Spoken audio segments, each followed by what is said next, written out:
Welcome sa munting YouTube channel natin guys. Please support my videos. Like, comment and subscribe lang po mga idolo.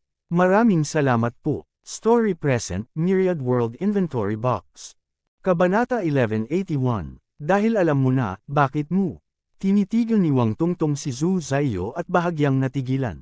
Pagkatapos noon, napagtanto niya na si Zhu Zaiyo ay katulad niya sa nakaraan, at handa siyang maging isang may bahay.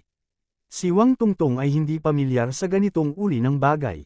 Hindi siya nag-isip sa direksyong ito ngayon dahil katutubo niyang naramdaman na hindi ganoong tao si Zhu Zaiyo. Hindi niya dapat malaman na may kasintahan si Huang Feng. Gayunpaman, malinaw na hindi inaasahan ni Wang Tungtong na malalaman ni Zhu Zaiyo ang lahat ng ito. Matapos itong pag-isipang mabuti, naramdaman ni Wang Tungtong na ito ay normal. Pagkatapos ng lahat, si Huang Feng ay napakayaman at may kakayahan. Siguradong maraming babae ang nagkagusto sa kanya. Sa mga taong ito, may ilan na handang maging may bahay. Si Zhu Zaiyo ay isa lamang sa kanila. Sa pag-unawa sa bagay na ito mula sa pananaw na ito, napagtanto ni Wang Tungtong na naiintindihan na niya kung bakit nililigawan pa rin ni Zhu Zaiyo si Huang Feng nang malaman niyang may kasintahan ito. Wala itong pinagkaiba sa kanya noon. Siyempre, ang hindi alam ni Wang Tungtong ay mali ang kanyang paraan ng pag-iisip. Naisip niya na ginawa ito ng iba dahil sa pera. Iyon ay ang kanyang sariling mga halaga. Ngayon, ginagamit niya ang sarili niyang mga halaga para sukatin si Zhu Zaiyo. Malinaw na mali iyon. Gayunpaman, hindi ito nakaapekto sa paghatol ni Wang Tungtong sa pagkakakilanlan ni Zhu Zaiyo. Bagamat alam niyang imposibleng maghasik ng alitan sa pagitan ni Huang Feng at Zhu Zaiyo, hindi sumuko si Wang Tungtong. Dapat niyang paalisan ang ibang babae sa paligid ni Huang Feng sa tabi ni Huang Feng. Hoy, everyone, come and see. Inakit ng babaeng ito ang boyfriend ko. Alam niyang may girlfriend ang boyfriend ko, pero walang hiya pa rin siyang naging mistress. Lahat, halika at husgahan. Biglang sumigaw si Wang Tungtong nang walang babala. Agad niyang nakuha ang atensyon ng mga tao sa paligid. Ito ang babaeng dormitoryo. Orihinal na maraming babae sa ibaba, pati na rin ang ilang mga lalaki na naghihintay para sa kanilang mga kasintahan. Ngayong narinig nila ang mga salita ni Wang Tungtong, tumingin silang lahat. Hoy, hindi ba si Zhu Zaiyo iyon? Anong nangyari sa kanya? Panipi, sa sinabi ng babaeng iyon, nanligaw si Zhu Zaiyo sa kanyang kasintahan. Willing ba siyang maging mistress? Imposible naman yun di ba? Panipi, is this for real? Sobrang pasabog. Si Zhu Zaiyo ang campus belle. Papayag ba siyang maging may bahay ng iba? Panipi, ano ang malaking bagay? Siguradong mayaman ang lalaking iyon. Sa mga araw na ito, ang mga dilag sa paaralan ay inihanda lahat para sa mga mayayaman. Panipi, nang makita nilang ang tinutukoy na mistress, na si Wang Tungtong ay ang campus belle, si Zhu Zaiyo, agad na nakipag-usap ang mga tao sa paligid. Walang kulang sa mga lalaki na karaniwang may crush kay Zhu Zaiyo, pati na rin sa mga babae na naiinggit sa kagandahan ni Zhu Zaiyo. Sa makatuwid, nang marinig ng maraming tao ang mga salita ni Wang Tungtong, sila ay naniwala na si Wang Tungtong ay nagsasabi ng totoo. Kaya naman lalong lumakas ang usapan. Ilang tao pa nga ang nag-record ng eksena at nag-upload nito sa campus forum. Nang marinig ang mga salita ni Wang Tungtong, namutla ang mukha ni Zhu Zaiyo. Bagaman ayaw niyang aminin ito, alam niyang mayroon siyang makasariling motibo. Hindi niya kailanman itinanggi ang puntong ito. Gayunpaman, ngayong nalantad na ito sa harap ng lahat, hindi pa rin siya komportable sa kanyang puso. Gayunpaman, hindi nito mababago ang kanyang iniisip.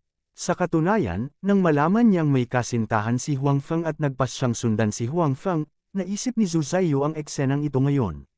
Naisip niya na ang kasintahan ni Huang Feng ay hahanapin siya pagkatapos malaman ang tungkol sa kanyang pag-iral. Sa makatuwid, hindi siya naging hindi handa para sa sitwasyong ito. Gayunpaman, ang bahagyang natigilan kay Zhu Zaiyo ay ang taong naghahanap sa kanya ay hindi ang kasintahan ni Huang Feng, ngunit ang dating kasintahan na nagkusa na itapon si Huang Feng. Ito ay isang bagay na hindi niya inaasahan noon. Tapos ka na ba? Kung ikaw, babalik ako. Kinagat ni Zhu Zaiyo ang kanyang mga ngipin at sinabing may maputlang mukha. Bagamat naisip na niya ang eksenang ito noon pa at siya ay papunahin ng mga taong nakapaligid sa kanya, Kapag nangyari talaga ito, medyo hindi pa rin komportable si Zhu Zaiyu sa kanyang puso. You shameless vixen. You still think you're in the right. Bubugbugin kita hanggang kamatayan, vixen ka. Walang intensyon si Wang Tungtong na palayain si Zhu Zaiyu. Dahil hindi siya makapaghasik ng hindi pagkakasundo sa pagitan ni Huang Feng at Zhu Zaiyu, tuluyan niyang sisirain ang reputasyon ni Zhu Zaiyu. Hindi nakatiis si Zhu Zaiyu at nagkusa na iwan si Huang Feng. Ito ay dahil hindi pinayagan ni Wang Tungtong si Zhu Zaiyu na umalis ng ganoon kadali. Inilabas niya ang kanyang mga pangil at itinaas ang kanyang mga kuko habang sinusubaw niya si Zhu Zaiyu. Napakabangis ng mukha niya. Gusto niyang kalmutin ang mukha ni Zhu Zaiyu na nagseselos sa kanya. Tingnan natin kung paano niya maakit si Huang Feng. Gayunpaman, hindi nahawakan ng kamay ni Wang Tungtong ang mukha ni Zhu Zaiyu. Habang nasa himpapawid pa ang kamay niya, hinawakan ito ng isa pang kamay. Dahil sa napakalaking lakas na iyon, hindi siya makagalaw kahit kaunti. Sino ka? Bitawan mo ako. Kasama mo ba ang vixen na ito? Hinawakan ang kamay ni Wang Tungtong, ngunit hindi siya natakot at walang intensyon na sumuko. Malakas pa rin ang sigaw niya. Magwala ka. Ang babaeng nakahawak sa braso ni Wang Tungtong ay mabangis na itinapon si Wang Tungtong. Pagkatapos niyang bumagsak sa lupa, hindi lang sakit sa puwitan ang naramdaman niya, kundi marami ring maliliit na sugat sa braso. Talagang natutuwa si Wang Tungtong na hindi siya masyadong malakas. Hindi inakala ng taong nagtapon sa kanya na sapat na siyang pananakot. Kung hindi, hindi siya makakaranas ng kaunting pinsala. May tumama sa akin. Tulong, tulong, tulong. Mayroon bang hustisya sa mundong ito? Niloko mo ang boyfriend ko tapos ngayon gusto mo akong batukan. Masyado kang mayabang. Tulong. Hindi kaagad bumangon si Wang Tungtong, sa halip, diretso siyang umupo sa lupa at humagulgol sa dalamhati. Ang panaghuy ni Wang Tungtong ay nakaakit ng higit pang mga tao na pumunta at manood. Ang daming nagdiscuss at tinuro, lalong namutla ang mukha ni Zhu Zaiyu. Gayunpaman, ang kanyang mga mata ay puno ng determinasyon. Kahit pintasan siya ng karamihan, hindi pa rin magbabago ang isip niya. Miss, you can back first. Leave this to me, sabi ng babaeng nagligtas kay Zhu Zaiyu kay Zhu Zaiyu. Sino ka? Bakit mo ako tinatawag na miss? Nagtatakang tanong ni Zhu Zaiyu. Tinulungan lang siya ng babaeng ito, pero hindi niya kilala. Pinadala ako ni Young Master para protektahan si Miss, sabi ng babae. Young Master, si Zhu Zaiyu ay labis na nalilito. Biglang lumitaw ang figure ni Huang Feng sa kanyang isipan. Di ba sabi niya may ipapadala siya para protektahan siya? Hindi kaya ang babaeng ito ang pinadala niya? Pinadala ka ni Huang Feng? Oo, sabi ng babae na may katiyakan. Nang marinig ang sagot ng babae, puno ng ngiti ang maputlang mukha ni Zhu Zaiyu. Pagkatapos ng lahat, si Huang Feng ay nagmamalasakit sa kanya at nasa kanyang puso. Paano kung nagdusa siya ng kaunti para sa kanya? Kabanata 1182, kung ganoon ay aakyat muna ako, sabi ni Zhu Zaiyu sa babae. Pagkatapos noon, sumulyap si Zhu Zaiyu kay Wang Tungtong na umiiyak sa lupa. Walang bakas ng awa sa mukha niya. Naiintindihan na ni Zhu Zaiyu ang iniisip ng babaeng ito. Gayunpaman, sigurado si Zhu Zaiyu na madidismaya si Wang Tungtong. Hindi na siya muling magugustuhan ni Huang Feng. Hindi inisip ni Zhu Zaiyu na ang gayong babae ay karapat-dapat kay Huang Feng. Gusto mo bang bumangon at umalis mag-isa, o gusto mong itapon kita? Ang babaeng ipinadala ni Huang Feng upang protektahan si Zhu Zaiyu ay lumakad sa gilid ni Wang Tungtong at nagsabi. Noong una, gustong ipagpatuloy ni Wang Tungtong ang gulo, ngunit nang makita niyang walang ekspresyon ang babaeng nasa harapan niya, bigla siyang natakot. Pakiramdam niya, kapag nagpatuloy siya sa gulo dito, siguradong bugbugin siya ng kabilang partido. Sa kabilang banda, nakaalis na si Zhu Zaiyu. Walang kabuluhan para sa kanya ang patuloy na paggawa ng kaguluhan. Bukod dito, nakamit na niya ang kanyang layunin sa pagpunta dito ngayon. Alam ng lahat dito na si Zhu Zaiyu ay isang may bahay. Pagkalipas ng ilang araw, mas maraming tao ang makakaalam nito. Sa oras na iyon, tiyak na ituturo nila ang mga daliri kay Zhu Zaiyu at pagchichismisan tungkol sa kanya. Mabuti pang magpakamatay ang mabahong babaeng iyon dahil hindi na kaya ng puso niya. Napaisip si Wang Tungtong sa kanyang puso. So what if marami kang tao? Bullying people, right? It's really unreasonable. Just wait and see. Nagsalita si Wang Tungtong ng ilang salita, hindi gustong maunahan. Tumalikod na siya at gusto nang umalis. Sino ang nakakaalam na sa pagtalikod niya ay naramdaman niya ang malakas na pagtama ng likod niya. Pagkatapos, lumipad ang kanyang katawan at bumagsak ng husto sa lupa. Mama, masakit. Agad na sumigaw si Wang Tungtong na bumagsak sa lupa. Kailan siya nakatanggap ng ganoong pambubugbog? Bigla niyang naramdaman na naalis na ang kanyang mga laman loob. Napakasakit noon. Kung gusto mo pang bugbugin, sabihin mo lang. Tumayo sa likod ni Wang Tungtong ang bodyguard na ipinadala ni Huang Feng at malamig na sinabi. Lumingon si Wang Tungtong at nakita ang mga mata ng kabilang partido. Sa sobrang takot niya ay kinilig siya. Wala siyang lakas ng loob na magsalita. Pinilit niyang bumangon at umalis sa malungkot na kalagayan. Hindi niya alam kung sino ang taong ito, ngunit halatang nasa panig siya ni Zhu Zaiyo. Parang hindi biro ang sinabi ng kabilang partido kanina lang. Kung talagang nagpatuloy siya sa pagiging long-wind dito, tiyak na siya ang malas. Pagkaalis ni Wang Tungtong, mabilis ding nawala ang babaeng namamahala sa pagprotekta kay Zhu Zaiyo. Bagamat nawala ang mga pangunahing tauhan ng bagay na ito, hindi pa tapos ang usaping ito. Parami ng parami ang mga taong tumatalakay sa bagay na ito. Kung tutuusin, si Zhu Zaiyo ang schoolbell dito. Maraming tao ang humahabol sa kanya, ngunit wala siyang nagustuhan. Sa huli, may mga chismis na si Zhu Zaiyo ay isang may bahay. Dahil sa paninibugho, maraming tao ang nagsimulang magsalita ng masama tungkol kay Zhu Zaiyo, na nagsasabing si Zhu Zaiyo ay isang may bahay. Bagamat hindi nila ito nakita ng sarili nilang mga mata, handa pa rin silang maniwala sa mga salita ni Wang Tungtong. Tama ang hula ni Wang Tungtong. Tunay na parami ng parami ang mga taong tumatalakay sa bagay na ito. Mas marami rin ang nakakaalam na si Zhu Zaiyo ay isang may bahay. Sa hinaharap, tiyak na magdadala ito ng ilang problema sa buhay ni Zhu Zaiyo. Gayunpaman, hindi alam ni Huang Feng ang tungkol sa bagay na ito. Ang babaeng ipinadala niya upang protektahan si Zhu Zaiyo ay hindi nagulat ng bagay na ito nang makita niyang wala sa panganib si Zhu Zaiyo. Ayaw ni Zhu Zaiyo na mag-alala si Huang Feng, kaya hindi rin niya sinabi kay Huang Feng ang tungkol sa bagay na ito. Sa makatuwid, hindi pa rin alam ni Huang Feng na pumunta na si Wang Tungtong sa paaralan ni Zhu Zaiyo upang hanapin siya. Matapos umalis sa paaralan ni Zhu Zaiyo, hindi sumuko si Wang Tungtong. Inayos niya ang kanyang damit, ngunit puno ng hinanakit ang kanyang mga mata. Zhu Zaiyo, hindi ka ba kaya? Kung hindi kita kayang harapin, hihilingin ko sa tunay na kasintahan ni Huang Feng na harapin ka. Mabagsik na iniisip ni Wang Tungtong. Dahil gusto ni Wang Tungtong na alisin ang lahat ng kababaihan sa paligid ni Huang Feng, imposible para sa kanya na si Zhu Zaiyo lang ang target niya.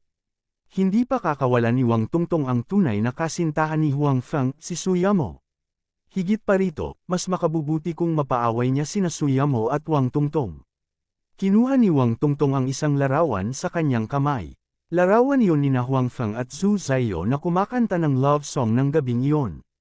Sa pagtingin sa larawang ito, ang mga mata ni Wang Tungtong ay puno ng selos at hinanakit.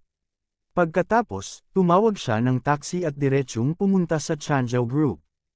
Hoy, anong ginagawa mo? Hindi nagtagal ay dumating na si Wang Tungtong sa pasukan ng Changzhou Group. Pero pinigilan siya ng security guard. Inayos ni Wang Tungtong ang kanyang mga damit at sinabi sa security guard na may matamis na ngiti, "Hello, kuya. Nandito ako para hanapin si President Su. Hinahanap mo ba si President Su? May appointment ka ba?" Kahit na ang security guard ay nabighani sa ngiti ni Wang Tungtong, naalala pa rin niya ang kanyang tungkulin. Hindi. Sinabi ni Wang Tungtong, gayunpaman, kaklase ako ni Huang Feng. Kilala mo ba si Huang Feng? Boyfriend siya ni President Su. Panipi, ibig mong sabihin Kuya Huang? Tanong ng security guard. Isa rin siya sa mga subordinate ni Huang Feng noon. Siyempre, kilala niya si Huang Feng. Oo, siya nga. Kaklase niya ako. Nandito ako para hanapin si President Su, mabilis na sabi ni Wang Tungtong. Sige. Pwede ka munang magparehistro. Nakita ng security guard na si Wang Tungtong ay kaklase ni Huang Feng, kaya hindi niya ito pinigilan. Alam niya kung gaano kahalaga si Huang Feng sa kumpanyang ito. Kahit na umalis si Huang Feng, walang nang ahas na tingnan siya ng masama. Gayunpaman, nagpalit lang ng shift ang security guard, kaya hindi niya alam na wala na si Suyamo sa kumpanya. Okay, sagot ni Wang Tungtong. Pagkatapos nito, matagumpay na nakapasok si Wang Tungtong sa Changzhou Group. Sa front desk, ipinakita niya na siya ay kaklase muli ni Huang Feng. Hindi niya inaasahan na sikat si Huang Feng dito. Kilala siya ng lahat at kailangang bigyan siya ng mukha. Paumanhin, Miss Wang, ngunit lumabas si President Su. Wala siya sa kumpanya, sabi ng receptionist kay Wang Tungtong. Alam niyang umalis si Suyamo sa kumpanya at hindi na bumalik. Lumabas siya. Saan siya nagpunta? Natigilan si Wang Tungtong. Hindi ko rin alam, sabi ng receptionist, pero nagmumura siya sa puso niya. Kung saan nagpunta ang presidente ng kumpanya, may alam ba kaming mga receptionist? Sa tingin mo magsusumbong siya sa atin? Alam din ni Wang Tungtong na siya ay nagtanong ng isang hanggal na tanong, ngunit kung wala si Suyamo dito, hindi niya ito maaaring pukawin, na naging dahilan upang siya ay medyo nabigo. O sige, babalik ako bukas. Sabi ni Wang Tungtong na may bahagyang pagkabigo. Gayunpaman, kahit na siya ay nabigo, hindi siya sumuko. Kung hindi niya magawa ngayon, maghihintay siya hanggang bukas. Anyway, hindi siya susuko. Okay, sagot ng receptionist. Kabanata 1183, maghintay. Tatalikod na sana si Wang Tungtong at aalis, bigla siyang nakarinig ng boses. Parang may kumausap sa kanya. Nagtataka siyang lumingon at nakita niya ang isang bata at magandang babae na naglalakad palapit sa kanya. Itong Changzhou Group ay talagang isang sikat na beauty group sa Jiangzhou. Kahit isang random na babae ay napakaganda. Napabuntong hininga si Wang Tungtong sa kanyang puso. Si Direk Exi, nang makita ng receptionist ang babae ay mabilis itong tumayo at binati ito. Tumango ang receptionist, pagkatapos ay tumingin kay Wang Tungtong at sinabi, sabi mo kaklase ka ni Wang Feng at narito ka para hanapin si Sister Yamo. Tama na, tumango si Wang Tungtong at sinabing, ikaw. Ako ang general manager dito. My name is Exi Mengzhao. Nagpakilala ang receptionist. Ang taong ito ay si Exi Mengzhao, na nanatili sa kumpanya. Bakit mo hinahanap si Ate Yamo? Matapos marinig ang pagpapakilala ni Exi Mengzhao, medyo nagulat si Wang Tungtong.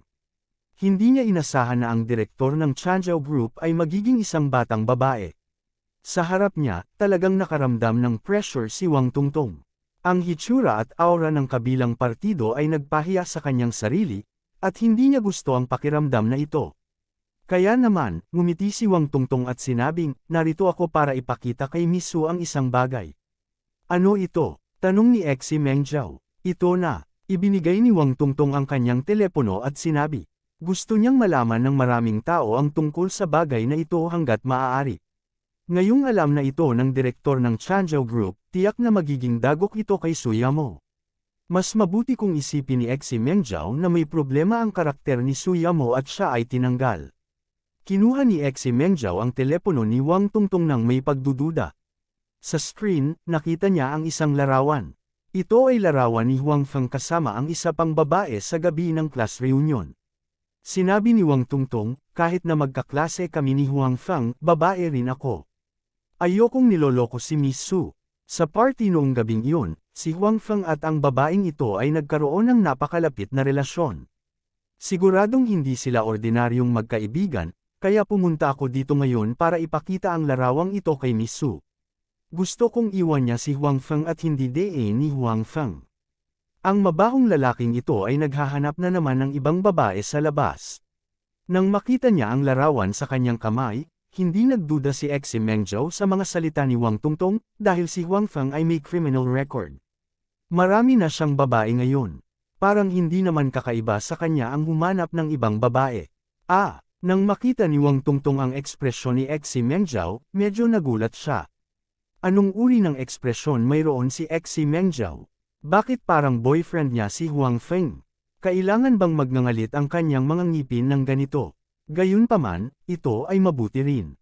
Kung kinasusuklaman ni Exi Mengzhao si Huang Feng, baka galit din siya kay Suyamo at itaboy siya. Kung ganoon, hindi lamang mawawala ng lalaki si Suyamo, kundi pati na rin ang kanyang trabaho. Iyon ang pinakamahusay. Gayunpaman, alam lang ni Wang Tungtong na si Suyamo ay nagtatrabaho dito, ngunit hindi niya alam ang posisyon ni Suyamo dito. Hindi niya alam ang relasyon ni Suyamo at Exi Mengjiao. Kaya naman, tiyak na hindi magkakatotoo ang inaakala niya. Kaklase mo ba talaga si Huang Feng? Tumangala si Exi Mengjiao kay Wang Tungtong. Medyo kakaiba ang tono niya. Nagkaroon din siya ng pagdududa sa kanyang puso. Kaklase ni Huang Feng, bakit hindi niya tinulungan si Huang Feng? Sa halip, gusto niyang ilantad si Huang Feng. Bukod dito, tinutulungan niya ang isang hindi pamilyar na tao. Oo, kaklase ko siya sa university, sabi ni Wang Tungtong. Kahit magkaklase kami, hindi ko gusto kung paano niya pinaglalaroan ang nararamdaman ng mga babae. Oo, tama ka. Tumango si Exi Mengjiao bilang pagsang-ayon. Pagkatapos, kinuha niya ang kanyang telepono at ipinadala ang larawan sa telepono ni Wang Tungtong sa sarili niyang telepono. Pagkatapos nito, iniabot niya ang telepono kay Wang Tungtong at sinabing, naiintindihan ko. Sasabihin ko kay Sister Yamo. Pwede ka munang umalis. Bagamat hindi nagustuhan ni Exi Mengjiao ang patuloy na paghahanap ni Huang Feng ng mga babae, hindi rin niya gusto ang mga aksyon ni Wang Tungtong. Pinagtaksilan niya ang kanyang kaklase. Bukod dito, mukhang hindi tinutulungan ni Wang Tungtong si Sister Yamo na may magandang intensyon. Sa halip, tila sinusubukan niyang humimok sa pagitan ni Sister Yamo at Huang Feng. Siyempre, feeling lang ito ni Exi Mengjiao. Wala siyang ebidensya. Gayunpaman, kahit na ito ay isang pakiramdam lamang, hindi gustong makita ni Suyamo si Wang Tungtong. Okay. Bagamat hindi nasisiyahan si Wang Tungtong sa saloobin ni Exi Mengjiao sa kanya, wala siyang sinabi. Pagkatapos ng lahat, ito ang teritoryo ni Exi Mengjiao. Bukod dito, wala si Suyamo dito, kaya walang saysay na manatili. Pagtingin sa likod ni Wang Tungtong habang paalis siya, tiningnan ni Exi Mengjiao ang telepono sa kanyang kamay at bamulong, Huang Feng, napaka-playboy mo. Iniisip ko kung ano ang iisipin ni Suyamo kapag nakita niya ang larawan sa pagitan ni Huang Feng at Zhu Zaiyu. Napaisip si Wang Tungtong habang naglalakad siya palabas. Nang malapit na siyang umalis, napagtanto niyang patuloy na tinatawag ni Exi Mengjiao si Suyamo na, Sister Yamo, na nangangahulugang mayroon silang espesyal na relasyon. Sa kasong iyon, imposibleng itaboy si Suyamo.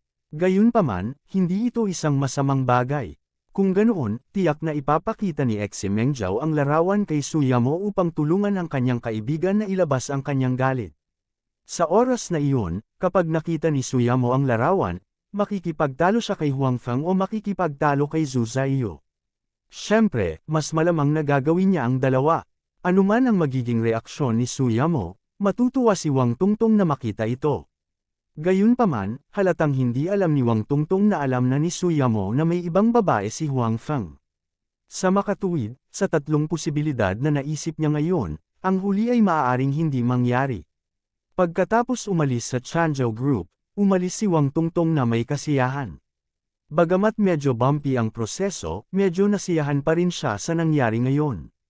Malamang, Zhu Zaiyu man o Suyamo, hindi sila magiging masyadong mapayapa. Gayunpaman, ito ang resulta na gusto niya.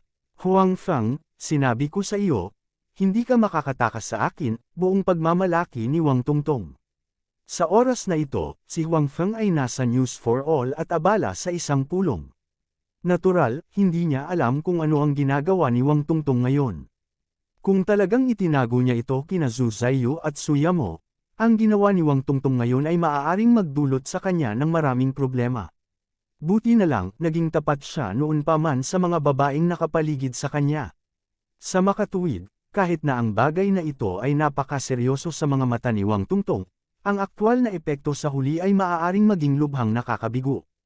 Kabanata 1184, may bisita ba ngayon? Sa gabi, si Bai Xiaoro ang unang bumalik. Nang makita niya ang ilang hindi kilalang babae na naglalaro sa sala, medyo nagulat siya at nagtanong. Kapatid ni Huang Feng iyon. Kaklase niya ang dalawa, sabi ni Suyamo. Nang makitang may pumasok, pinigilan ni Huang Tingting at ng dalawa pang babae ang kanilang sarili. Gayunpaman, tumingin silang lahat kay Bai Xiaoro at nahulaan ang kanyang pagkakakilanlan. Obviously, iba siya sa mga naunang katulong. Kapatid ni Huang Feng. Ay, oo, nabanggit nga niya, pero wala siyang sinabi kanina. Biglang sabi ni Bai Xiaoro. Dati, sinabi ni Huang Feng sa kanila na darating ang kanyang kapatid na babae upang maglaro, ngunit hindi niya sinabi ang tiyak na oras, kaya hindi nag-react si Bai Xiaoro. Hello, ako si Bai Xiaoro, pwede mo akong tawaging Sister Xiaoro. Naglakad si Bai Xiaoro patungo kay Huang Tingting at sa iba pang mga babae at sinabing may kakaibang ngiti sa kanyang mukha. Hello Sister Xiaoro, ako si Huang Tingting. Ako si Zhao Meng. Ako si Cao Wenwen. Nagpakilala rin ang tatlong babae kay Bai Xiaoro. Bagamat may ngiti si Bai Xiaoro sa kanyang mukha, mayroon siyang malamig na aura, na naging dahilan upang medyo kinabahan ang tatlong babae. Ikaw ay kapatid ni Huang Feng. Tumingin si Bai Xiaoro kay Huang Tingting at sinabing, ang ganda mo talaga. Salamat Ate Xiaoro, medyo nahihiya na sabi ni Huang Tingting. Girlfriend siya ng kapatid mo. Sa oras na ito, biglang nagpakilala si Suyamo kay Huang Tingting. Matapos marinig ang mga salita ni Suyamo, tumingin si Bai Xiaoro sa kanya ng may pasasalamat. Ang pagdating ni Huang Tingting ay hindi lamang pinahahalagahan ni Huang Feng, kung tutusin, matagal na niyang hindi nakikita ang kanyang kapatid. Kahit na ang mga babae sa paligid ni Huang Feng ay lubos siyang pinahahalagahan. Pagkatapos ng lahat, gusto nilang lahat na makasama si Huang Feng sa natitirang bahagi ng kanyang buhay. Kung gusto nilang manatili kay Huang Feng, kailangan nilang makuha ang pag-aproba ng kanyang pamilya. Si Huang Tingting ang unang miyembro ng pamilya na nakita nila, ang unang miyembro ng pamilya ni Huang Feng. Kaya naman, sobrang pinahahalagahan din nila siya. Kung hindi, kapag tinawagan ni Huang Feng si Suyamo sa umaga, hindi sana ibitawan ni Suyamo ang lahat sa kanyang mga kamay at nagmamadaling pumunta sa istasyon upang kunin si Huang Tingting. Kung alam ng ibang mga babae na darating si Huang Tingting ngayon, magkakaroon sila ng parehong saloobin at reaksyon tulad ni Suyamo. Si Suyamo, bilang kasintahan ni Huang Feng, ay umaasa na makuha ang pag-aproba ng pamilya ni Huang Feng. Pareho rin ang ideya ni Bai Xiaoro at Tang Mazo. Sa katunayan, ang kanilang ideya ay mas malakas pa kaysa kay Suyamo. Pagkatapos ng lahat, si Suyamo ay ang kasintahan ni Huang Feng sa ibabaw. Sa mga mata ng mga tagalabas, hindi man lang niya ito girlfriend, na nagparamdam sa kanila na may kulang sa kanilang mga puso. Kung makuha nila ang pag-aproba ng pamilya ni Huang Feng, iba ito. Kung gayon sila ay magiging mga babae ni Huang Feng, at wala silang ibang iniisip. Sa makatuwid, masabik silang makuha ang pag-aproba ng pamilya ni Huang Feng. Gayunpaman, pagkatapos ng lahat, si Suyamo ay kasintahan ni Huang Feng. Hindi naging madali para sa kanya na tanggapin ang pananatili sa tabi ni Huang Feng. Sa makatuwid, sina Bai Xiaoro at Tang Mazo ay hindi nang ahas na magpakita sa harap ni Huang Tingting bilang kasintahan ni Huang Tingting. Ang lahat ng ito ay nakasalalay sa intensyon ni Suyamo. Ngayong nagkusa na si Suyamo na ipakilala ang kanyang sarili bilang kasintahan ni Huang Feng, natural na labis na nagpapasalamat si Bai Xiaoro kay Suyamo sa kanyang puso.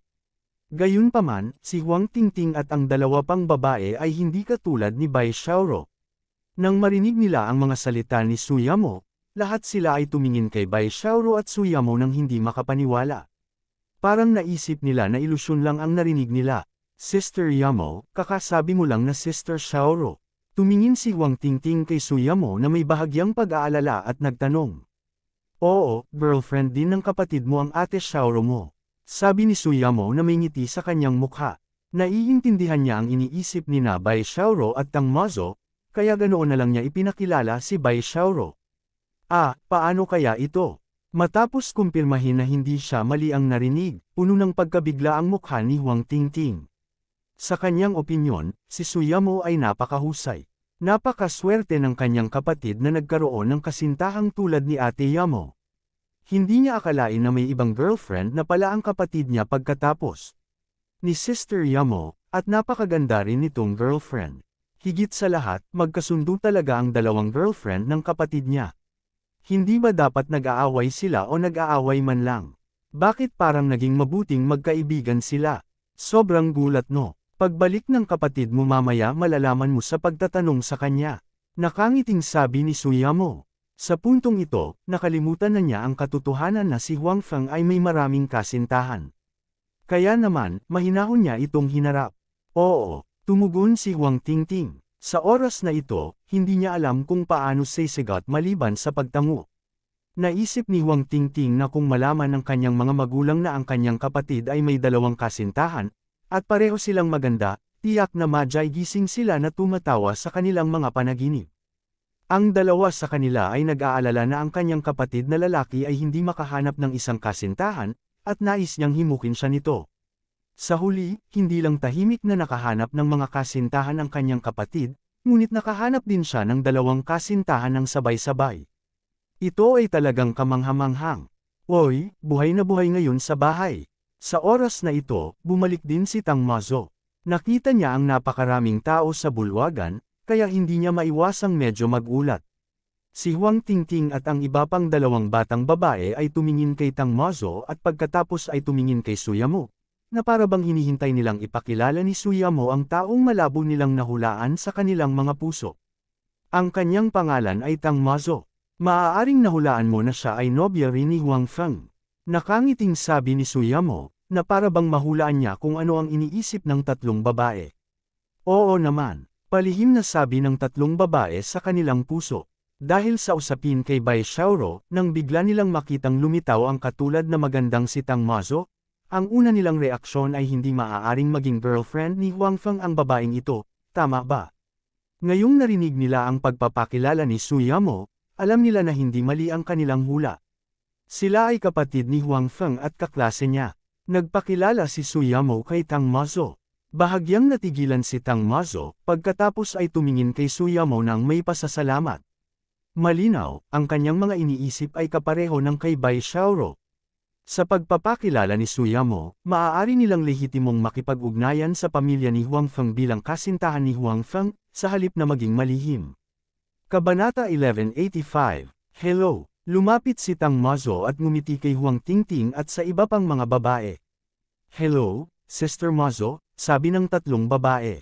Pagkatapos noon, ipinakilala sila ni Suyamo kay Tang Mazo.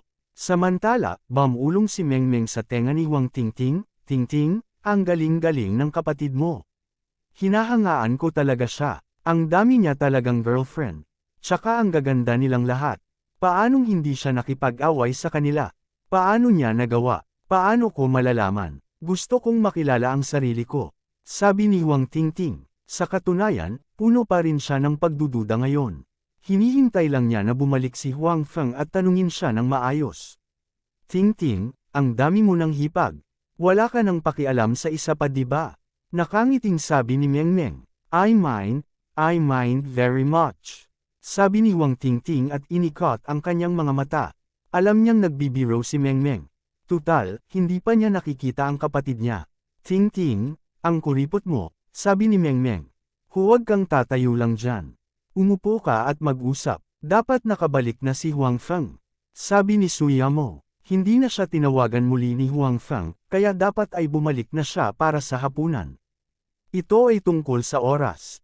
Gayunpaman, hindi nila hinintay si Huang Feng. Sa halip, bumalik ang huling babae.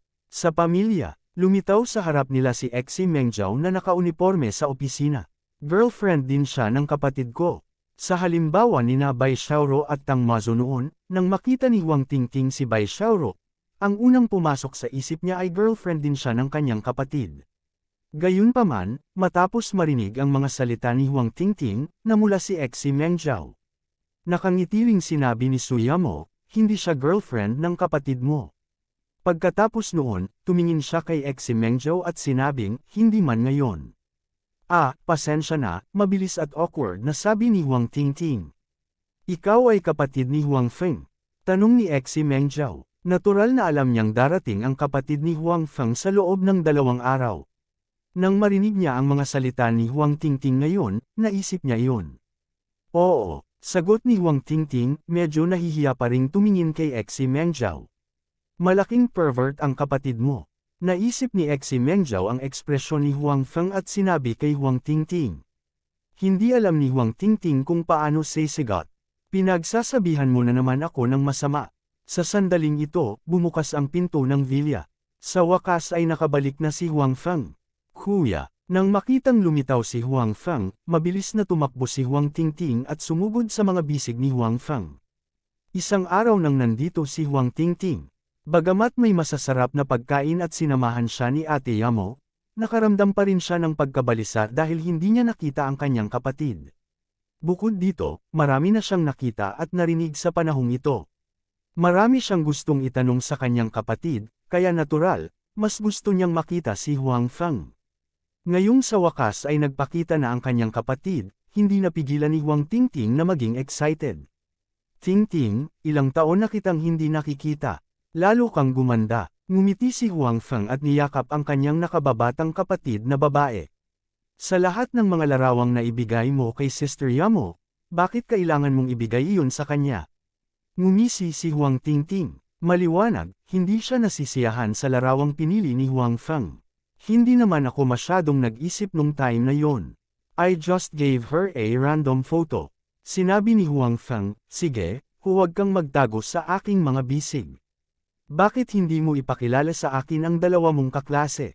Hello, kuya, my name is Zhao Meng. You can call me Meng Meng. Bago magpakilala si Huang Tingting, nagkusa si Zhao Meng na magpakilala. Magkaibigan kami ni Tingting. Hello, kuya, mabuting kaibigan din ako ni Tingting. Cao Wenwen ang pangalan ko.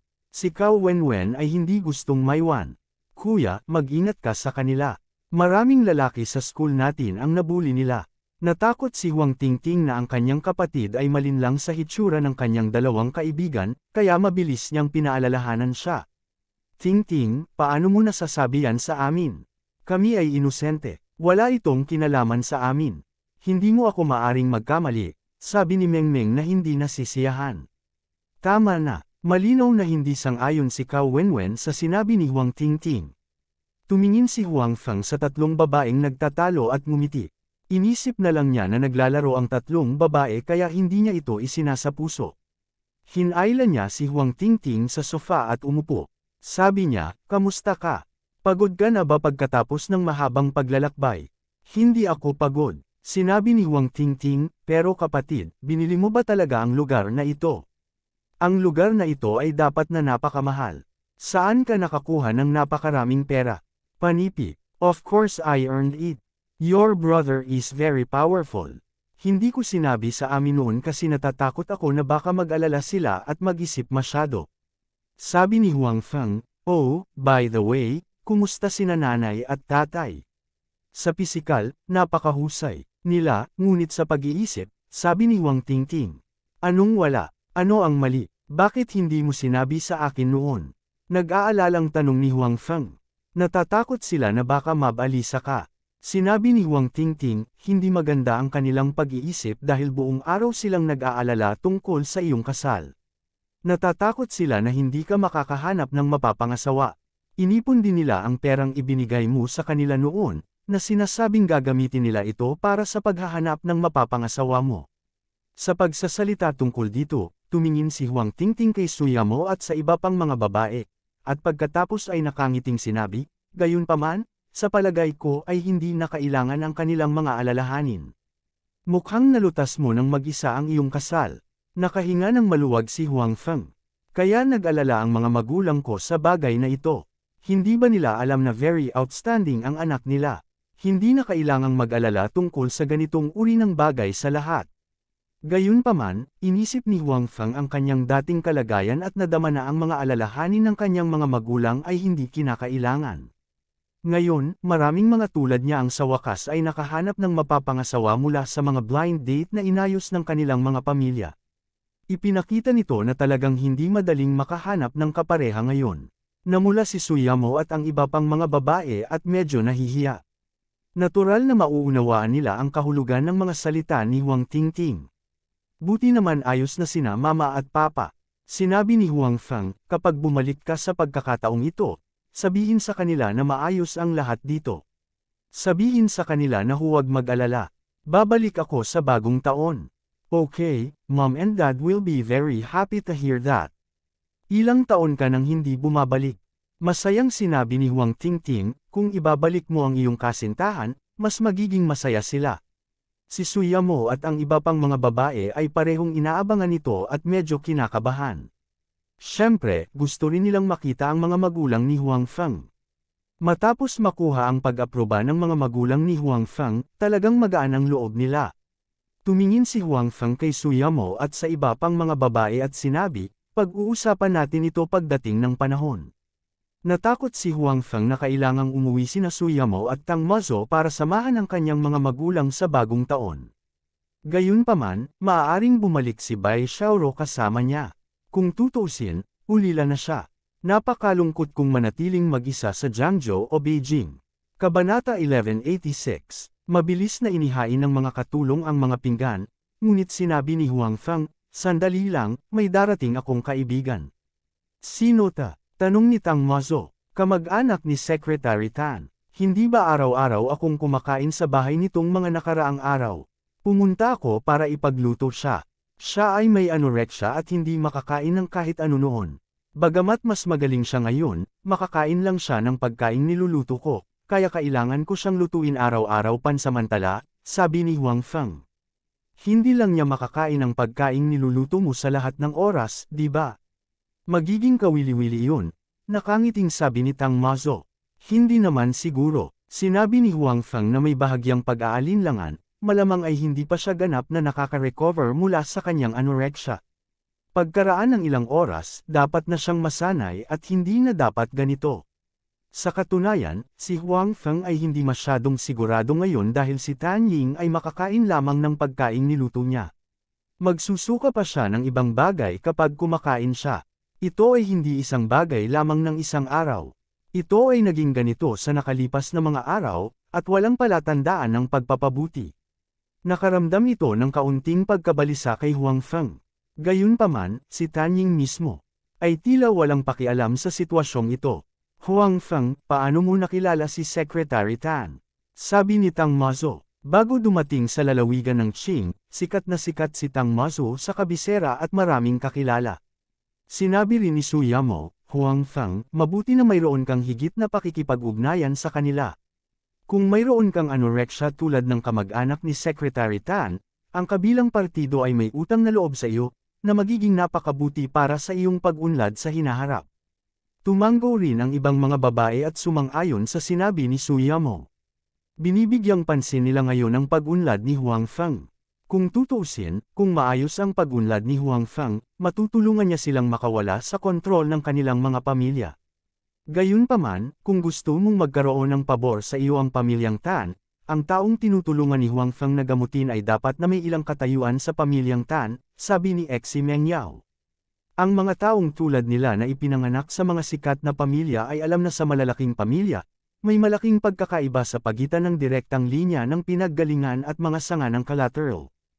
Hindi ko rin alam kung ano ang posisyon niya sa pamilyang Tan, sabi ni Huang Feng. Kung hindi ako nagkakamali, Huang Feng, ang taong mula sa pamilyang Tan na iniligtas mo ay tinatawag na Tan Ying, tama ba? Biglang sabi ni Bai Xiaoro. Oo, si Tan Ying. Paano mo nalaman? Tanong ni Huang Feng. Tama na, sinabi ni Bai Xiaoro, si Tan Ying ay ang bunsong anak na babae ng kasalukuyang pinuno ng pamilyang Tan. Gayunpaman, bigla siyang nawala sa harap ng lahat ilang taon na ang nakalilipas. May mga nagsabi na nag-abroad siya, ang iba ay nagsabi na siya ay namatay. Anyway, mayroong lahat ng uri ng chismis. Gayunpaman, sa pagkakaalam ko, si Tan Ying ay hindi namatay. Malamang ay nagkaroon siya ng kakaibang sakit na sinabi na sa pagkakataong ito ay kamag-anak ka, kung kailan mo gagamutin si Tan, upang gamutin ang secretary. Ang unang taong naisip ko ay siya, gayunpaman, hindi ko inaasahan na nawala siya sa harap ng lahat dahil sa kadahilanang ito. Tan Ying, nakita ko na siya dati. Siya ay isang maganda at masunuring babae, ngunit hindi na siya nagpakita mula noon. Matagal ko na siyang namimiss, sabi ni Tang Mazo. Sa kabilang banda, maagang umalis ng kabisera sina Suyamo at Xi Mengyao. Hindi sila masyadong malinaw sa nangyari sa kabisera. Kung ganoon nga, napakataas ng status nitong si Tan Ying. Sabi ni Suyamo, nag-aalala siya sa kalagayan ni Tan Ying. Kung tutuusin, kung mas mataas ang katayuan ni Tan Ying, mas maraming utang ang pamilya Tan kay Huang Feng pagkatapos niyang pagalingin siya. Sigurado yan, sinabi ni Bai Xiaoro, hindi banggitin na si Tan Ying ay ang bunsong anak na babae ng kasalukuyang pinuno ng pamilyang Tan, maging si Old Master Tan, na nagretiro na sa likod ng mga eksena sa pamilyang Tan, ay labis na nagmamahal sa kanya. Ipinapakita nito kung gaano kataas ang kanyang katayuan. Pagkatapos ng lahat, si Bai Xiaoro ay mula sa National Security Agency. May mga bagay siyang alam na hindi alam ng iba. Marami siyang alam tungkol sa mayayamang pamilya sa kabisera. Kung hindi, hindi niya malalaman ang tungkol kay Tan Ying. Well, huwag na nating pag-usapan ito. Dapat nandito na siya ngayon, sabi ni Huang Feng. Sa sandaling bumagsak ang boses ni Huang Feng, narinig niya ang isang katulong na nagsabi na ang isang batang babae na nagngangalang Tan Ying ay dumating sa pasukan ng villa. Mabilis na hiniling ni Huang Feng na may maghatid sa kanya. Sa katunayan, sa oras na ito, labis na nagulat si Tan Ying. Bagamat alam niya mula sa kanyang tiyuhin na ang pagkakakilanlan ni Huang Feng ay hindi dapat isang chef, hindi niya inaasahan na si Huang Feng ay napakayaman at nakatira sa ganoong villa. Siyempre, para kay Tan Ying, ang gayong villa ay hindi naaabot. Alam niya na para sa isang ordinaryong tao, napakasarap mabuhay sa ganoong lugar. Nang si Tan Ying ay dinala ng katulong sa villa at pumasok sa bulwagan, nakita niya ang isang grupo ng mga babae. Bukod dito, ang mga babaeng ito ay pawang mga kagandahan. Isang kagandahan din si Tan Ying, ngunit nagulat pa rin siya nang makita ang napakaraming dilag sa isang lugar ng sabay-sabay. Tan Ying, tama ba? Pumasok ka dali. Pumunta si Huang Feng sa kusina. Maghintay sandali, bati ni Su Yamo sa kanya at sinabi. Oh, okay, tulalang sabi ni Tan Ying. Tan Ying, naaalala mo pa ba ako? Ako si Mazo, bati din ni Tang Mazo sa kanya. Mazo, tumingin si Tan Ying at pagkatapos ay nagsabi na may mukha ng pagtataka. Mazo, bakit ka nandito? Kailan ka umalis sa kabisera? Panipi. Kanina pa ako nandito. Nakita ni Tang Mazo na nakilala siya ni Tan Ying at napakasaya nito. She said, pero nawala ka ng tahimik. Hindi kita mahanap kahit tumawag ako. May nangyari sa akin, at ang aking telepono ay kinuha ng aking ama, sabi ni Tan Ying. Sabi ni Tan Ying, noon, na-diagnose siyang may anorexia. Isa pa, unti-unting nanghina ang katawan niya.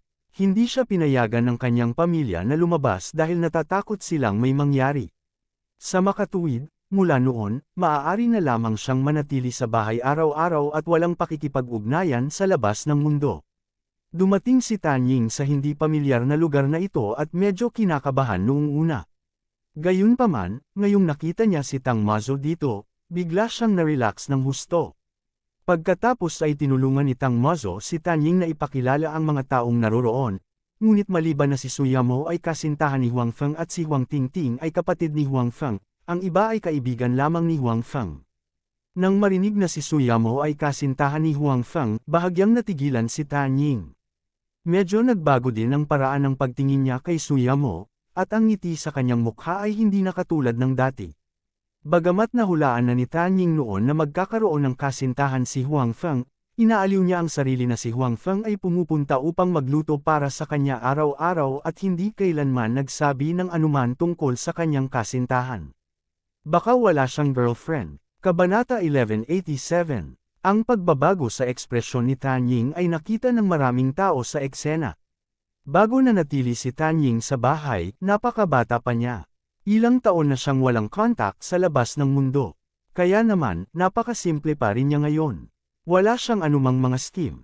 Ang iniisip niya sa kanyang puso ay madaling ipinakita sa kanyang mukha. Ang ilang mga kababaihan na nakakita sa mga iniisip ni Tan Ying ay nadama na si Huang Feng ay talagang kaibig-ibig sa kanilang mga puso.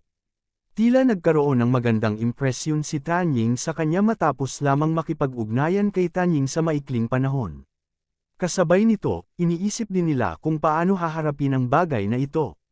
Siyempre, mas simple ang iniisip ng ibang babae. Alam nilang lahat na ang ganitong bagay ay kailangan ni Su Yamo na harapin at gumawa ng desisyon. Gayunpaman, hindi makapagdesisyon si Su Yamo sa oras na ito. Pagkatapos ng lahat, ang lahat ay kanyang sariling hula lamang. Hindi nagtagal, lumabas si Huang Feng sa kusina. Dahil siya lamang ang may pananagutan sa pagkain ni Tan Ying, ang bilis ng pagluluto ni Huang Feng ay napakabilis pa rin. Nandito ka pala, ano ang pakiramdam mo ngayon? Tumingin si Huang Feng kay Tan Ying at nagtanong. I feel much better, mas energetic ako, I even went out for a run today. Nang makitang lumitaw si Huang Feng, biglang napuno ng ngiti ang mukha ni Tan Ying. Nawala sa isang iglap ang bakas ng kalungkutan noon. Para sa kanya ngayon, hanggat nakikita niya si Huang Feng, magiging maganda ang kanyang kalooban. Nawala lahat ng gulo. Iyan ay medyo maganda, nakangiting sabi ni Huang Feng. Hindi niya napansin na medyo nagbago ang ekspresyon ni Suyamo at ng iba pang babae kumpara sa dati. Gayunpaman, ang iyong katawan ay hindi pa ganap na nakabawi. Kung ikaw ay nag-eehersisyo, kailangan mong bigyang pansin ang naaangkop na halaga. Alam ko, sabi ni Tan Ying, tama, na-apply na ang visa ko. Kailan tayo aalis? Aalis. Saan tayo pupunta? Tanong ni Suyamo. Nako, mag-a-abroad. Di ba nasabi ko na sa'yo dati? Pupunta ako sa ibang bansa upang siyasatin ang merkado ng kotse. Bilang karagdagan, magpapakilala ako ng linya ng produksyon ng kotse, sabi ni Huang Feng. Sinabi nga ni Huang Feng sa mga babae na pupunta siya sa ibang bansa. Pagkatapos ng lahat, sinabi na niya sa mga batang babae ang tungkol sa plano na gumawa ng mga kotse. Gayunpaman, hindi alam ng mga batang babae na hindi siya pumunta sa ibang bansa ng mag-isa sa pagkakataong ito. Sinama niya si Tan Ying. Marahil alam kung ano ang iniisip ni Suyamo at ng iba pang mga babae, ipinaliwanag ni Huang Feng, makakakain lang si Tan Ying ng pagkain ginagawa ko ngayon, kaya susundan niya ako kapag pumunta ako sa ibang bansa sa pagkakataong ito. Oh, tumango si Suyamo nang hindi nagbabago ang kanyang ekspresyon, ngunit tila may naintindihan si Tan Ying. Tiningnan niya si Suyamo nang may konsensya. Walang ibang iniisip si Huang Feng, ngunit gusto ni Tan Ying na makahanap ng pagkakataon na makipaglaro kay Huang Feng sa labas. Ngayong narito ang kanyang tunay na kasintahan, ang puso ni Tan Ying ay natural na medyo nagkasala. Kabanata 1188. Anong pinag-uusapan yung tatlong babae? Halika at kumain. Sa oras na ito, tinawag ni Huang Feng si Suyan, Huang Tingting, at ang iba pang maliliit na babae. Darating. Biglang narinig ang boses ni Huang Feng, ang tatlong babae ay medyo napahiya. Pagkatapos ng lahat, nag-usap lang sila tungkol kay Huang Feng sa likod niya. Lalo na masigla ang hapunan ngayong gabi. Hindi lamang naroon si Huang Tingting at ang dalawa pang babae, ngunit dumating din si Tan Ying. Tatlong babae daw ang gumawa ng show. Ang villa ni Huang Feng ay mayroong higit sa 2 palabas. Sa makatuwid, normal na maging masigla. Pagkatapos ng hapunan, ihahatid kita sa labas para maglaro. Sinabi ni Huang Feng kay Huang Tingting at sa dalawa pang babae. Kung tutuusin, 3 araw lang naman silang makakatagal dito. Walang sapat na oras. Sa gabi, maraming masasayang lugar sa Jiangzhou. Okay, sinabi ni Huang Tingting, lumabas tayo at maglaro ng magkasama. The more the merrier. Sumulyap si Huang Feng kay Suyamo at gustong humingi ng kanilang opinyon. Anyway, walang magawa. Sabay na tayo, sabi ni Suyamo. Sige, sabay na tayo, sabi ni Huang Feng. Pagkatapos kumain, naglinis na lang ang lahat at sabay-sabay na lumabas. Makikita na ang lahat ay nasa mataas na espiritu. Hindi agad bumalik si Tan Ying, ngunit lumabas kasama si Huang Feng at ang iba pa. 8 babae at 1 lalaki. Ang ganitong grupo ay nakakaakit ng maraming atensyon sa isang pampublikong lugar, lalo na kapag ang mga babaeng ito ay pawang mga kagandahan. Hindi na kailangang sabihin, ang bilang ng mga taong bumabilang sa kanilang ulo ay 100%. Sa simula, kaya pa rin ni Huang Feng. Pagkaraan ng mahabang panahon, si Huang Feng mismo ay hindi nakatiis, kaya kinailangan niyang sabihin sa mga babae na aalis muna siya. Maaari silang mamili ng mag-isa, si Suyamo at ang iba pang mga babae ay walang opinyon. Pagkatapos ng lahat, nakita rin nila ang pagkabalisa ni Huang Feng. Bukod dito, kapag wala si Huang Feng, maaari pa rin nilang pag-usapan ang ilang pribadong paksa sa pagitan ng mga babae. Kasabay nito, ang mga bagay tulad ng pamimili, ang mga batang babae ay maaaring magkasama. Siyempre, bagamat si Huang Feng mismo ang umalis, hinayaan niya ang mga tagapaglingkod na ito na lihim na sundan si Suyamo at ang iba pang mga babae. Ang insidente sa pamilya Pang sa kapital ay maaaring ituring na isang paalala sa kanya. Sa kanyang paglaki, tiyak na mas marami siyang masasaktan. Sino ang nakakaalam kung ang mga taong iyon ay gagamit ng parehong matinding paraan gaya ng pamilya Pang sa kabisera? Kaya naman, inayos na ngayon ni Huang Feng ang mga tao na sundan ng palihim ang mga babae.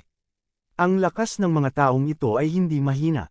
Walang problema ang pakikitungo sa mga ordinaryong tao. Matapos iwan ni Huang Feng si Suyamo at ang iba pang mga babae, hinanap niya si Tianjun. Sa katunayan, matagal na niyang hindi nakikita si Tianjun. Bagamat paminsan-minsan ay nakikipag-ugnayan sila sa isa't isa, mas mabuting huwag na lang magkita. Matapos tawagan ni Huang Feng si Tianjun, agad na ibinaba ni Tianjun ang mga gamit sa kanyang mga kamay at nagmamadaling makita si Huang Feng.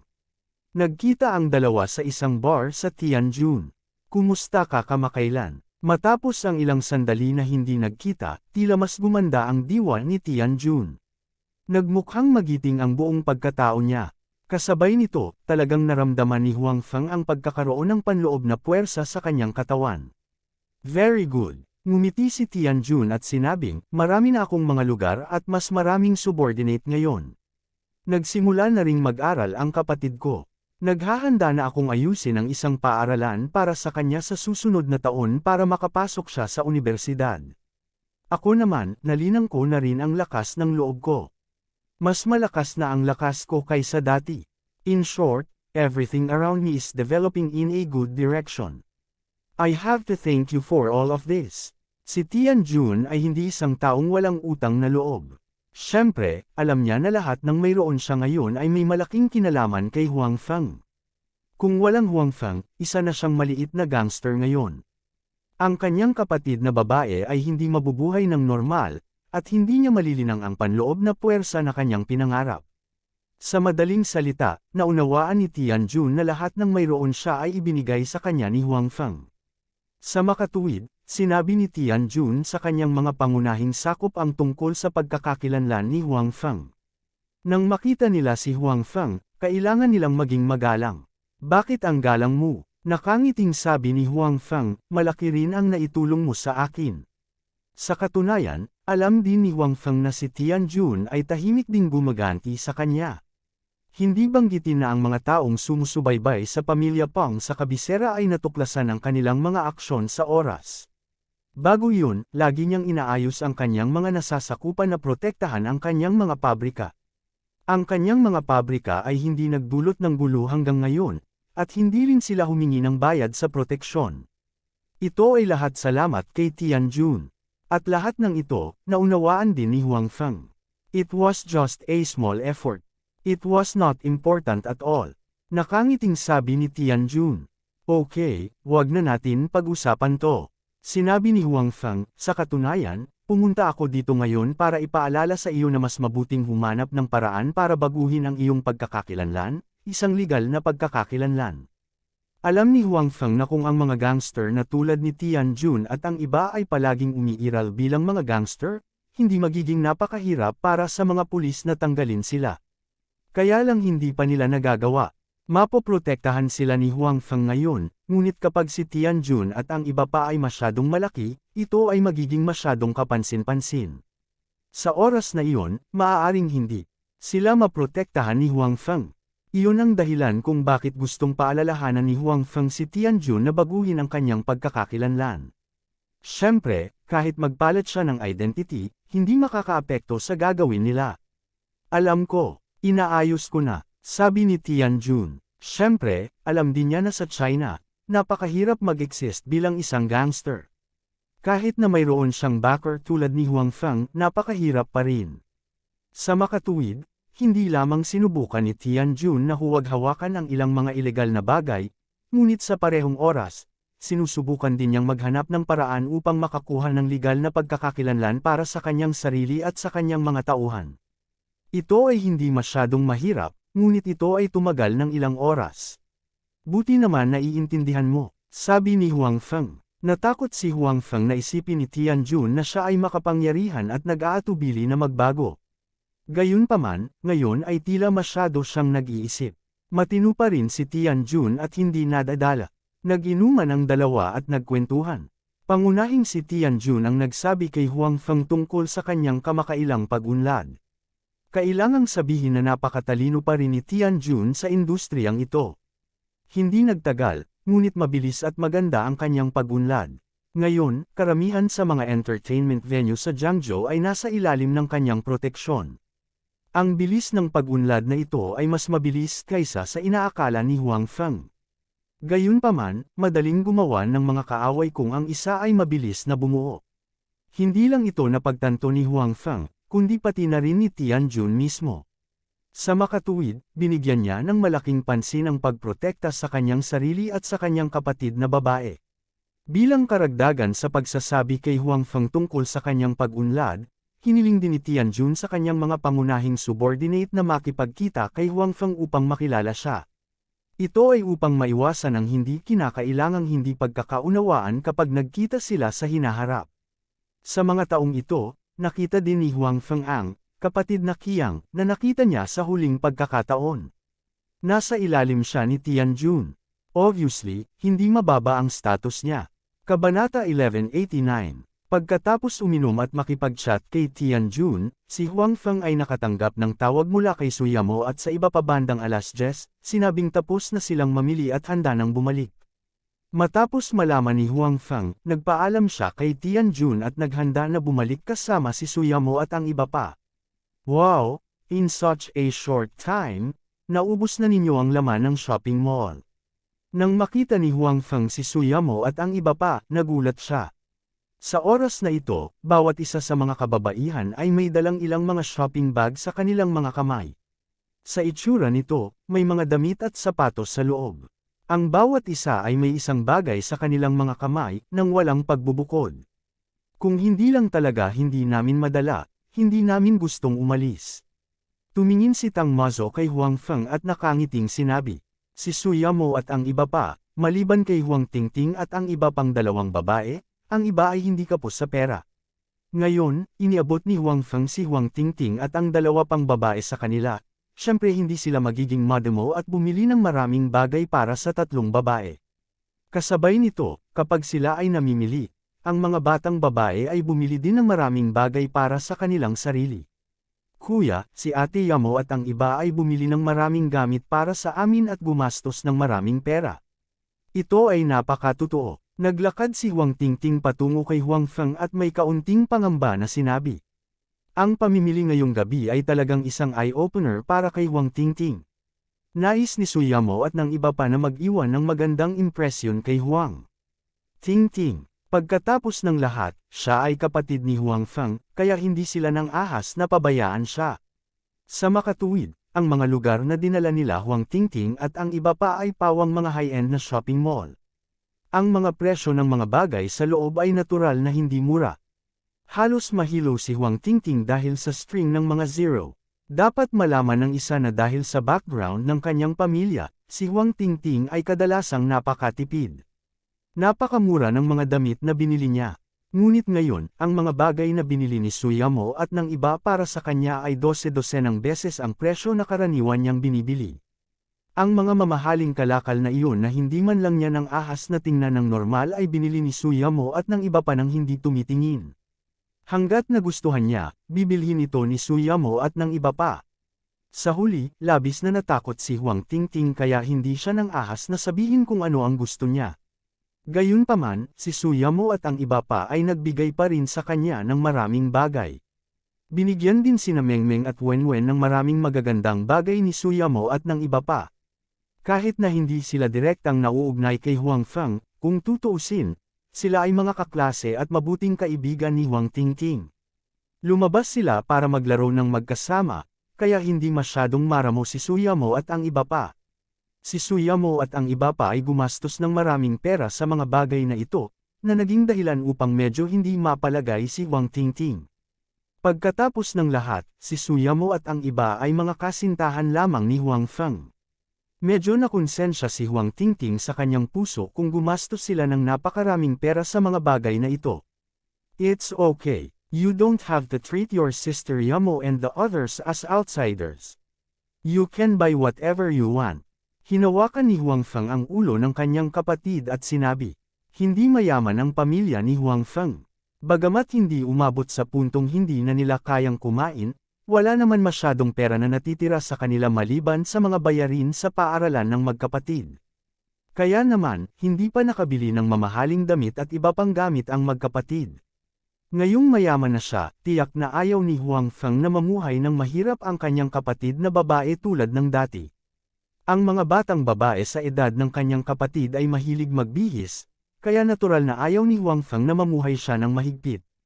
Bukod dito, itinuring na ni Huang Feng si Suyamo at ang iba pa bilang kanyang mga babae, kaya hindi na kailangang ituring sila bilang mga tagalabas.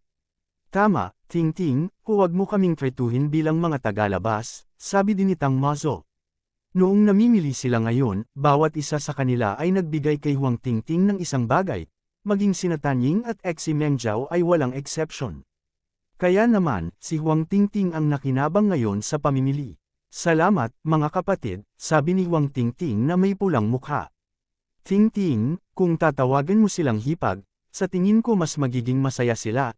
Nakangiting sabi ni Meng Meng, na mas pala kaibigan kay Huang Ting-Ting. Sa nakaraang pamimili, hindi lang si Huang Ting-Ting ang nakakuha ng malaki. Malaki rin ang nakuha ni na Meng Meng at Wen Wen. Makikita ito sa malalaki at maliliit na bag sa kanilang mga kamay.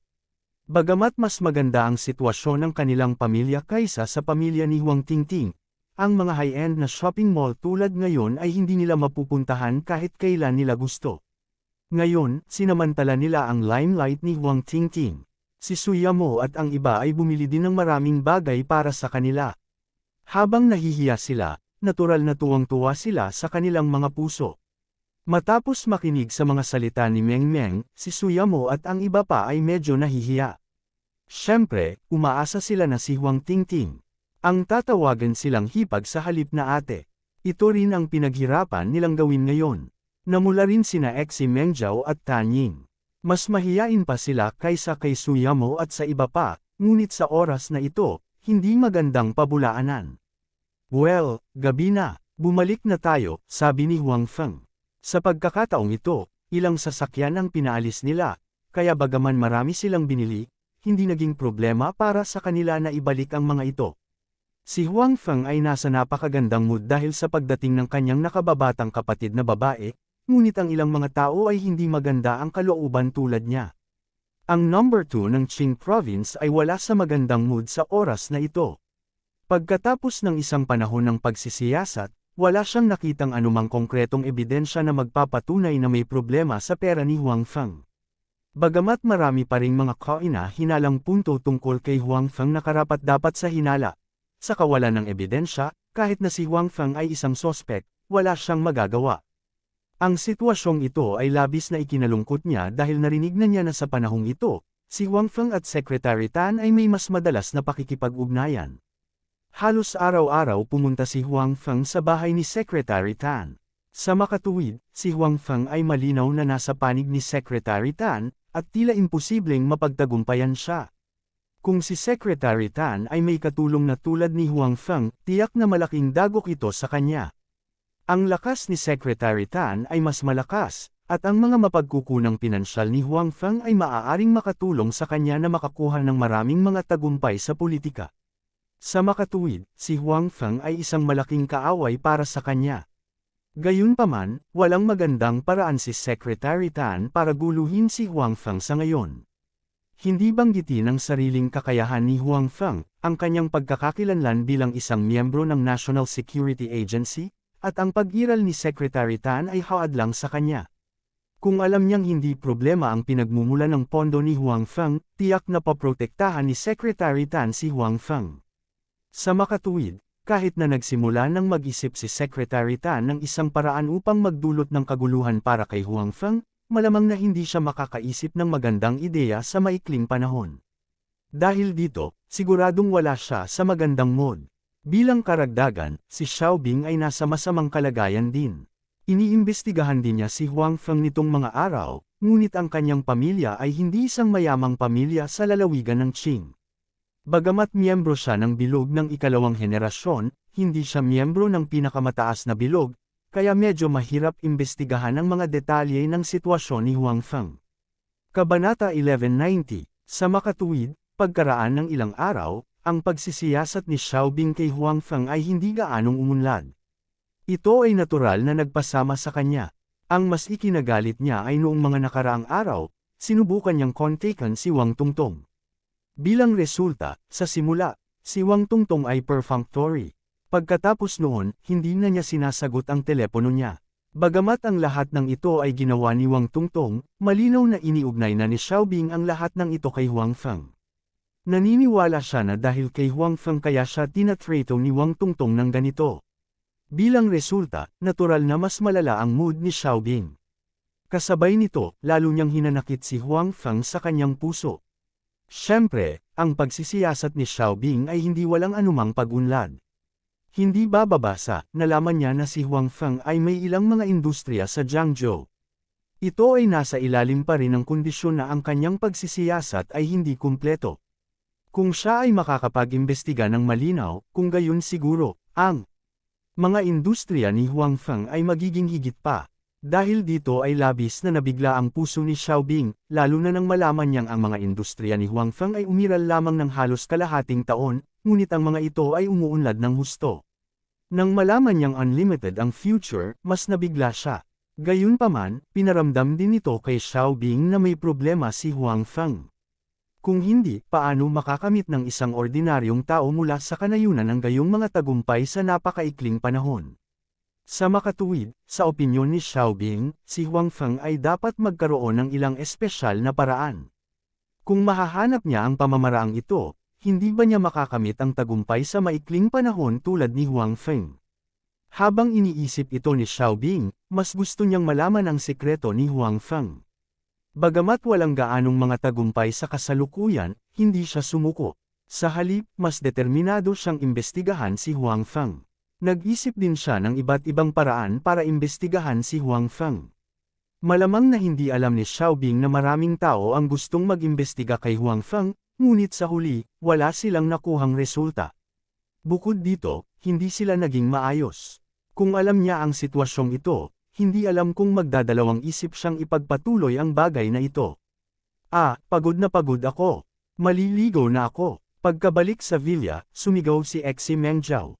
Bakit hindi kita nakitang sinabi na pagod ka ngayon?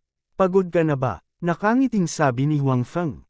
Oo naman, paano ako mapapagod sa pamimili? Nakaramdam lang ako ng pagod kapag nakauwi na ako, sabi ni Exi Mengjiao. Okay, hindi pa maaga.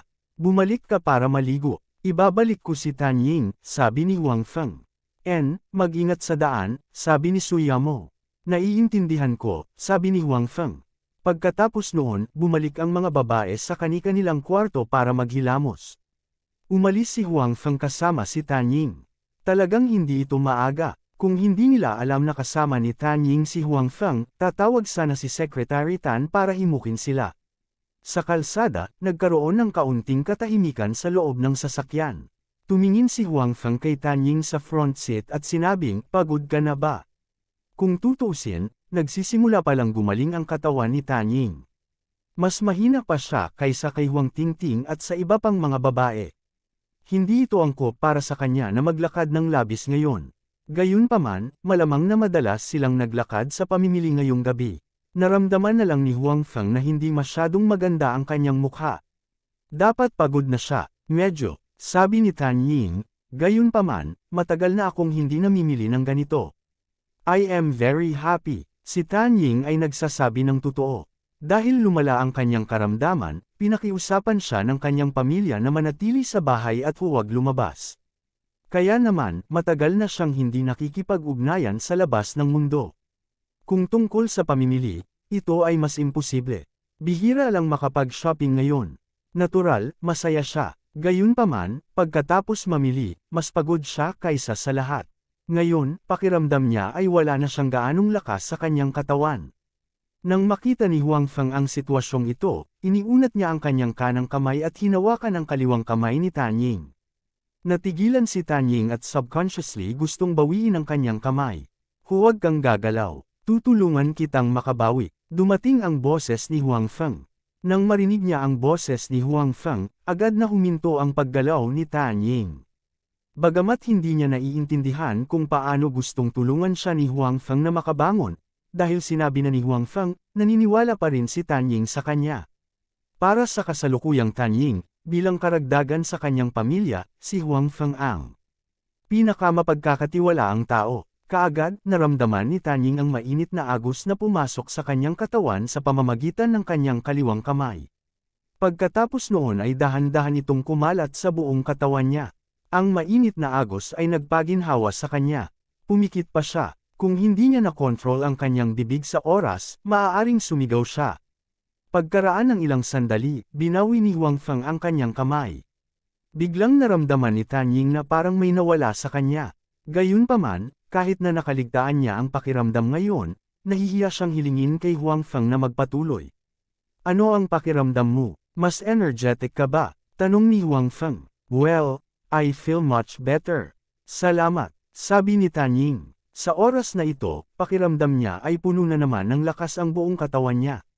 Mas energetic ang buong pagkatao niya.